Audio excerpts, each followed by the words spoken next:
में 4 5 6 7 है तो इनमें कोई भी एलिमेंट कॉमन नहीं है, तो ये क्या कहलाएंगे?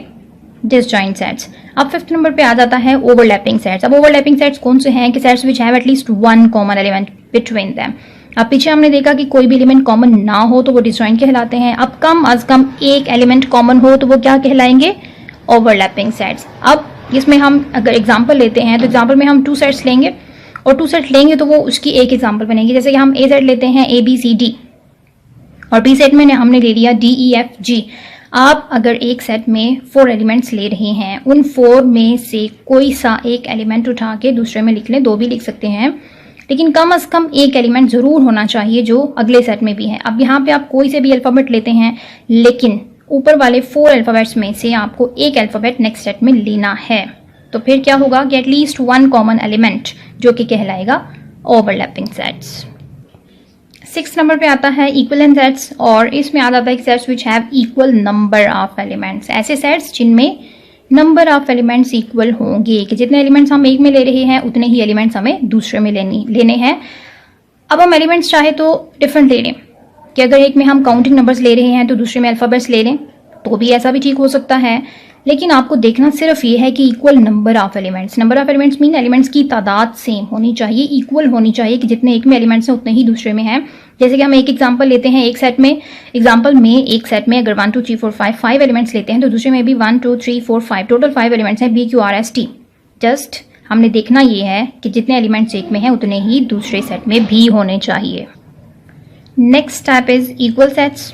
अब इक्वल सेट्स कौन से हैं? कि sets which have contain the same elements. ऊपर हमने देखा कि नंबर ऑफ एलिमेंट्स को इक्वल होना चाहिए इक्विवेलेंट सेट्स में, जबकि इक्वल सेट्स इक्वल तभी हो सकता है कि जो कुछ एक में है वही सब कुछ दूसरे में होना चाहिए, तभी वो सेट्स इक्वल होंगे।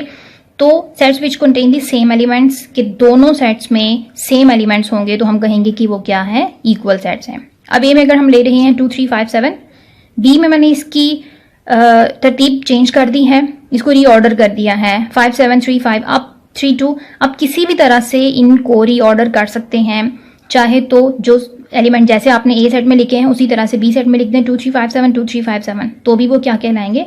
Equal set. जस्ट देखना ये है कि जो कुछ एक सेट में लिखा है वही दूसरे सेट में, अगर इधर काउंटिंग नंबर्स हैं तो दूसरे में भी वही काउंटिंग नंबर्स होने चाहिए। आप अल्फाबेट्स भी ले सकते हैं अगर आप अल्फाबेट्स का सेट लेना चाहें, तो जो अल्फाबेट्स आपने एक सेट में लिए हैं वही आप दूसरे सेट में लेंगे, तब वो कहलाएंगे इक्वल सेट्स।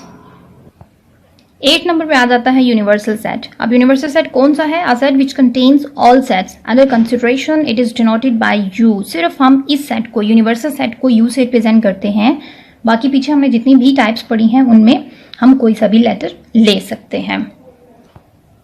अब यहाँ पे हम यूनिवर्सल सेट लेते हैं 1 2 3 4, और यूनिवर्सल सेट है क्या? Set which contains all sets. अब यूनिवर्सल सेट कौन सा होता है? यूनिवर्सल सेट एक ऐसा सेट होता है कि जो बाकी तमाम सेट्स को, जो हम कंसीडर करते हैं, बाद में जितने भी सेट्स को कंसीडर करेंगे, उन तमाम सेट्स के एलिमेंट्स उसी यूनिवर्सल सेट के अंदर मौजूद होते हैं। जैसे कि हमने यहाँ पे ए और बी सेट लिए हैं, तो यूनिवर्सल सेट को अगर हमने लिया 1 2 3 4, अगर हम 1 2 3 4 की बजाय 10 तक ले सकते हैं, जितने भी एलिमेंट्स लेना चाहें आप ले सकते हैं। अब अगर हम यहाँ पे लेते हैं 1 2 3 4 अप टू 10, तो हमने ए और बी के एलिमेंट्स भी क्या करने हैं? 1 से लेके 10 तक ही लेने हैं।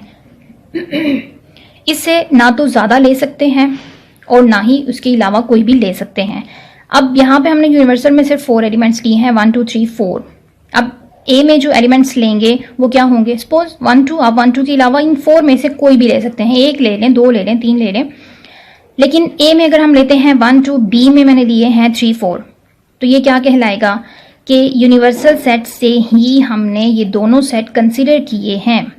तो क्या हुआ? क्या set which contains all sets, एक ऐसा सेट जो बाकी तमाम सेट्स के एलिमेंट्स को अपने अंदर मौजूद रखता है, विच जो तमाम सेट्स को अंदर, अगर हम यहाँ पे सी एक और सेट ले लेते हैं, वो भी हमने यहीं से लेना था। यूनिवर्सल से जो लेट किए जाते हैं, कंसिडर किए जाते हैं, वो उन्हीं एलिमेंट्स में से लिए जाते हैं जिनको यूनिवर्सल में हमने लेट किया है, सपोज किया है। तो a set which contains with all sets under consideration, जो भी हम कंसिडर कर रहे हैं उनके तमाम एलिमेंट्स, वो पूरे सेट्स मौजूद होते हैं किसमें? यूनिवर्सल सेट में। और यूनिवर्सल सेट को रिप्रेजेंट किया जाता है किससे? यू से।